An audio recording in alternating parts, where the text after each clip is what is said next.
बिस्मिल्लाहिर्रहमानिर्रहीम। अल्लाह के नाम से शुरू जो बड़ा मेहरबान और नहायत रहम वाला है। अस्सलामु अलैकुम। मैं हूं मोहम्मद उस्मान अली भट्ट। आज का ये जो मेरा वीडियो का अनवान है ये ख़ास तौर पर 7 सितंबर के हवाले से है। 7 सितंबर को अल्लामा इमाम शाह अहमद नूरानी सिद्दीकी रहमतुल्लाह अलैह की क़यादत में उनकी मेहनत से ये जो कादियानी हैं इनको काफ़र करार दिया गया और इसके साथ साथ इनको जो अक़लियत है वो भी डिक्लेयर किया गया। इमाम शाह अहमद नूरानी सिद्दीकी रहमतुल्लाह अलैह ने आपने 700 से ज़्यादा मदरसे, स्कूल, कॉलेजेस और यूनिवर्सिटी तमीर करवाई। इसके अलावा आपने सबसे पहले कंजुल ईमान का ये जो तर्जमा है उसको अंग्रेज़ी में ट्रांसलेट भी करवाया। इसके अलावा मज़ीद इमाम शाह अहमद नूरानी सिद्दीकी रहमतुल्लाह अलैह ने 85 कंट्रीज़ में ये जो अपने तबलीग के जो फ़राइज़ सारा अंजाम दिए और इस दौरान आपने बेशुमार मुनाजरे किए कादियानियों से, ईसाइयों से, यहूदियों से। इस तरह जो दीगर जो मज़ाहब हैं उनके साथ आपने मुनाजरे किए और माशाअल्लाह हर मैदान में आपने फ़तह हासिल की और बेशुमार लोगों को दार इस्लाम में आपने दाखिल किया। यूँ तो हम चाहते थे कि ये जो हमारा पूरा प्रोग्राम है वो इसके ऊपर किया जाए कि इमाम शाह अहमद नूरानी सिद्दीकी अलैहि रहमा ने किस तरह जदोजहद की, किस तरह कादियानियों को काफ़िर करार दिया गया, किस तरह डिबेट हुई और कौन कौन से ऐसे अवामल हैं या कौन से ऐसे मुसलमानों के शायर हैं जो कि कादियानी अपने ऊपर फिट नहीं कर सकते। मगर मौजूदा हालात को देखते हुए हमने इसमें थोड़ी सी तब्दीली की है और जिस तरह की हमें सोशल मीडिया पे बहुत ज़्यादा फीडबैक मिला कि आप इसके ऊपर बात करें, इसलिए हम इसके ऊपर बात करने के लिए बैठे हुए हैं। तो आज की ये जो इश्यूज़ हैं उनमें सबसे पहला जो इशू है वो ख़ुद ये जो आतिफ मियाँ ये है, इसके अलावा पीटीवी है, उसके अलावा जो नवाए वक्त का ये जो पोस्टर अखबार में छपा हुआ है उसके हवाले से है। और इंशाल्लाह ये जो तमाम इतराज़ात किए जा रहे हैं पीटी की फ़ैन की तरफ से, इंशाल्लाह हम उसका तसल्ली बख्श, अक़ली और अपने कानून की रूह से और तारीख़ की रूह से यानी कि हिस्ट्री की रूह से हम उसके जवाब देने की मुकम्मल कोशिश करेंगे इंशाअल्लाह। सबसे पहले हम बात करते हैं कि ये जो आतिफ मियाँ हैं, ये जो अपना इमरान खान साहब ने 123 दिन का धरना दिया, उसमें इमरान खान साहब ने ये बात की थी कि हम आतिफ मियाँ को यानी कि वज़ीर ख़ज़ाना की, मगर हालात को देखते हुए जिस तरह अल्लामा ख़ादिम हुसैन रिज़वी साहब ने एक पार्टी बनाई तरीक़े लब्बैक उसने काम किया, उसको देखते हुए इमरान खान साहब ने मैसी टीवी पे एक इंटरव्यू में ये बात कर दी कि उनसे सवाल किया गया कि आपने ये बात क्यों की। उसके तनाज़ुर में इमरान खान साहब ने ये बात की कि मुझे पता नहीं था कि वो कादियानी है चूँकि अब मुझे पता चल गया है, अब उसको मैं कोई भी सीट नहीं दूँगा। और गालिबन ने ये भी बात की थी कि मैंने सिर्फ उसका नाम मैगज़ीन में पढ़ा था इसलिए मैंने ये बात कर दी। अब चूँकि ये अब देखें, ये सबसे पहले पीटीआई वाले जो कि आतिफ मियाँ के हक़ में बोल रहे हैं उनके लिए ये है कि जब आपकी पार्टी का जो लीडर है उसने ये बात की तो फिर आप आतिफ मियाँ को डिफेंड क्यों कर रहे हैं?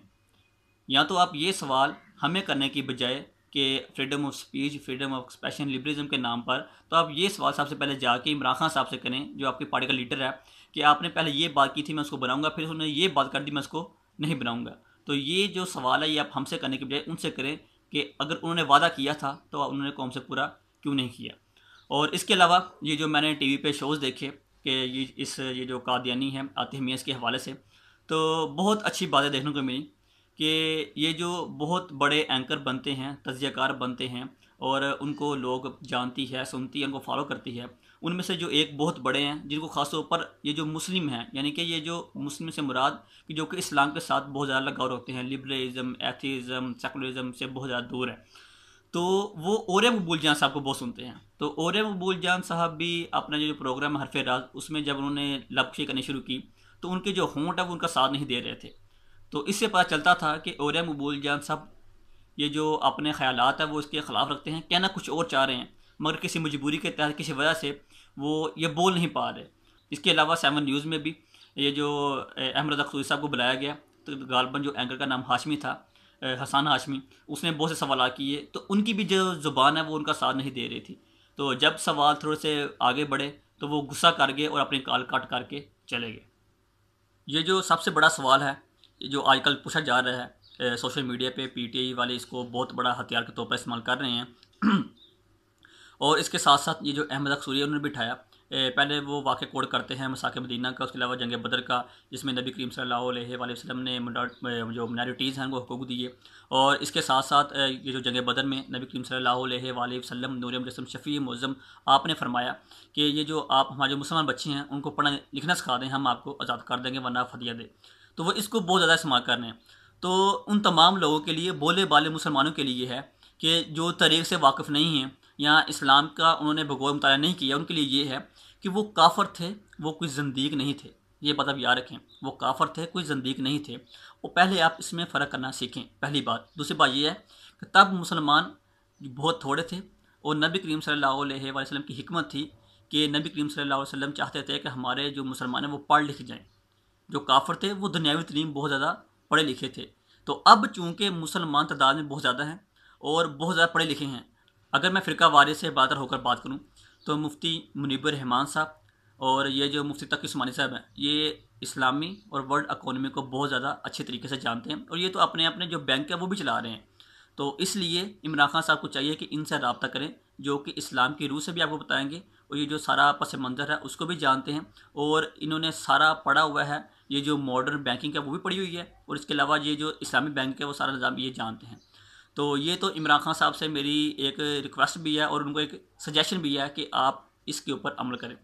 यहाँ पर एक और सवाल किया जाता है, वो ये है कि ये जो आतिफ मियां हैं ये टॉप 25 इकोनॉमिस्ट में से है, इसलिए इसको यहाँ पे होना चाहिए।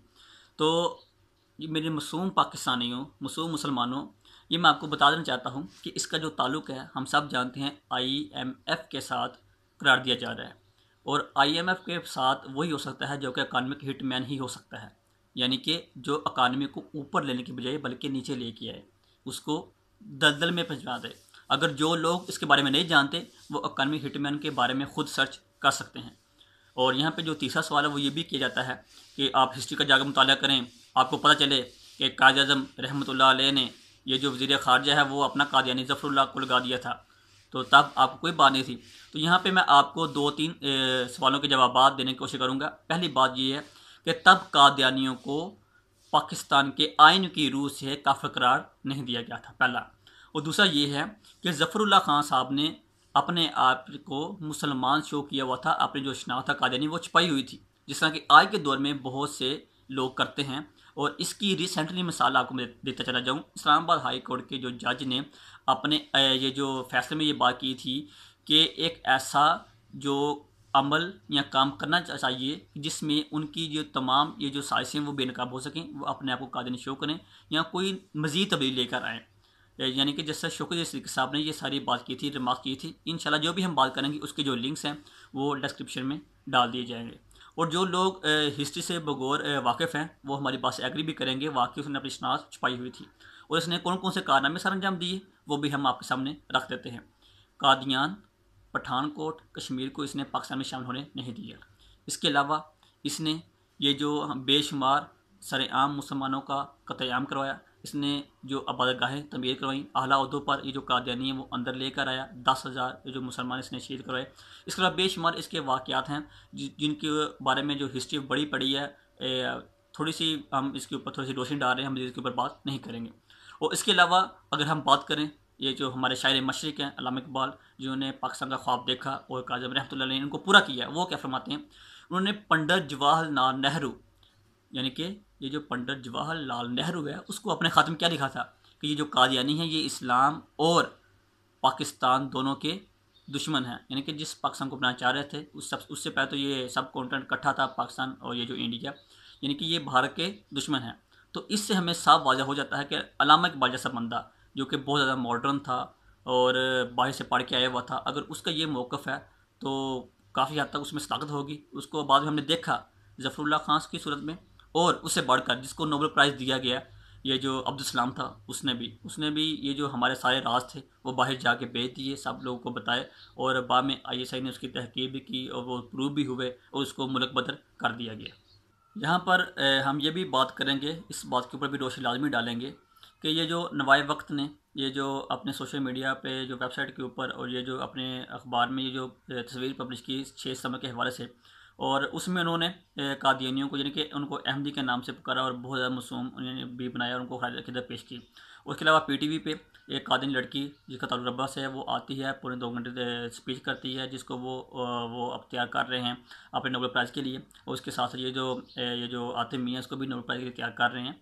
तो इनका जो बायकॉट वो हम करते हैं और बड़े एहसन तरीके से, बड़े प्यार से हम आपको कह रहे हैं कि ऐसा ना कीजिए। और हम सब जानते हैं कि नोबेल प्राइज़ कि ये जो गेम है इसमें सिर्फ रेटिंग होती है, ये सिर्फ एक गेम है, इसके अलावा कोई भी नहीं। और इंशाल्लाह नेक्स्ट टॉपिक में हम इसके ऊपर भी बात करेंगे कि असल में ये जो गेम है वो है क्या।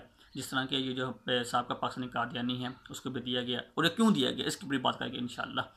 और मैं यहाँ पे आपको अबार पढ़ सुनाना चाहता हूँ कि जिस तरह के अल्लामा इक़बाल के ख़त से भी ये हमें पता चलता है कि जो कादियानी हैं ये तो अपने मुल्क के गद्दार होते हैं, जिस मुल्क में ये रह रहे होते हैं, जिस थाली में खाते हैं उसी में छेद करते हैं। इसके अलावा ये इस्लाम के भी गद्दार हैं। तो इसका जो सबूत है वो मैं आपको देता चला जाऊँ कि मिर्ज़ा ये जो बशीरुद्दीन महमूद है, ये मिर्ज़ा ग़ुलाम अहमद कादियानी का बेटा है। वो अपनी मजलिस अरफान में लिखता है कि मैंने यानी कि हमने ये जो कादियानी मुरब्बी हैं उन्होंने, ये कादियानों ने हमें तक़सीम हिंद को मजबूरन कबूल किया। मैंने ख्वाब में देखा कि मैं गांधी के साथ हम बिस्तर हूँ। अब देखिए इनकी गुफ्तगू किस तरह की उन्होंने की हुई है और हम इकट्ठे लेटे हुए हैं। मैं इसे आगे नहीं पढ़ सकता, सिर्फ इसका खुलासा पेश करता हूँ। एंड पे वो लिखते हैं कि हम अखंड भारत बनाना चाहते हैं। तो इस बात से आपको पता चल गया होगा कि असल में इनका जो दिमाग है, जो इनकी पॉलिसी है वो क्या है। ये जो इस बंदे को आतिफ मियाँ को और ये जो इमरान खान की आइडियालॉजी को सपोर्ट कर रहे हैं, ख़ासतौर पर आतिफ मियाँ के हवाले से, उनसे मेरा एक सवाल है कि अगर कोई वतन का गद्दार हो क्या हम उसको किसी आला ओहदे पर फाइज कर सकते हैं? तो यकीनन सबका यही जवाब होगा नहीं। अगर मैं आपको मिसाल तारिक फतेह की तो सबके जो कान खड़े हो जाएंगे, लू कंडे खड़े हो जाएंगे, उनकी आंखें बाहर आ जाएंगी, ये तुमने किसका नाम ले लिया। इसी तरह जो ख़त्म नबूवत का ये जो मुनकर है, जो ख़त्म नबूवत के ख़िलाफ़ काम कर रहा है, इसको मिटाने के लिए जिसने सलमान सीर का साथ दिया, जिसने उसको बैक पे सपोर्ट किया, और हम उसको कैसे कबूल कर सकते हैं? इसका सबूत और रेफरेंस भी मैं आपको देता चल रहा हूँ। दुनिया न्यूज़ में हस्बे आल एक प्रोग्राम चलता है, उसमें को जो एंकर हैं ये जो जिनेश सलीम है, वो क्या लिखता है, आतिफ मियाँ एक माहिर माशियात नहीं बल्कि इनकी वजह शोहरत एक मुबल्लिग की है। यानी कि जिस तरह के मुसलमानों में एक आलम की होती है और वो उसको अपना क्या कहते हैं, मुरब्बी कहते हैं। जो पाकिस्तान में आइन ख़त्म नबूवत ये जो तरमीम है इसको ख़त्म करने की मुहिम चलाता रहा है और चला भी रहा है। और इसका काम वो कादियानियों के खलीफा मिर्ज़ा मसरूर के मशीर के तौर पर भी है। अब देखिए वो सारे काम कर रहा है। अब मैंने आपको इसका रेफरेंस भी दे दिया। अगर मैं किसी मुल्ला को कोड करता तो आपने कहा था नहीं हमने इसको नहीं मानते। जिस तरह के ये जो वज़ीर इत्तलात है इनका फवाद चौधरी, उसने बयान दिया था। अब ये तो भाई ना तो कोई मौलवी है, ये तो एक लिबरल सा बंदा है, ये उसका बयान मैंने आपको सुना दिया है। और इसके अलावा एक राना मुबशर साहब ने 7 न्यूज़ में एक बहुत सी बोंगी सी अपनी लॉजिक दी थी। उसमें उन्होंने ये फरमाया था कि इंडिया में जो कि एक सेकुलर मुल्क है, वहाँ पे अगर एक मुसलमान प्रेसिडेंट बन सकता है तो पाकिस्तान में भी अगर एक मशीर लगा दिया गया है इकॉनमिक एडवाइज़र आतिफ मियाँ को, इसमें क्या हर्ज है? तो उसको मैं जवाब देना चाहता हूँ कि आपको इंटेलेक्चुअल बनाया किसने, आपको इतना बड़ा सहाफ़ी बनाया किसने, आपको टीवी पे लाया किसने? क्योंकि हम खुद मीडिया पर्सन हैं, हम सब जानते हैं कि ये सब रेटिंग गेम होती है और पहले से ये तय हुआ होता है। और अब मैं अपने वीडियो देखने तमाम दोस्त अहबाब को ये बताना चाहता हूँ कि इंडिया एक सेकुलर स्टेट है। वहाँ पे जो बहुत से मज़ाहब बहुत बड़ी तादाद में रहते हैं, इसलिए इस स्टेट का कोई मज़हब नहीं है। जबकि हमारी जो स्टेट है जिसमें हम रह रहे हैं इसका नाम है इस्लामी जमहूरिया पाकिस्तान। यहाँ पे 97% से ज़्यादा जो आवाम है, जो लोग हैं, वो मुसलमान हैं। इसलिए हम उनको बर्दाश्त नहीं कर सकते।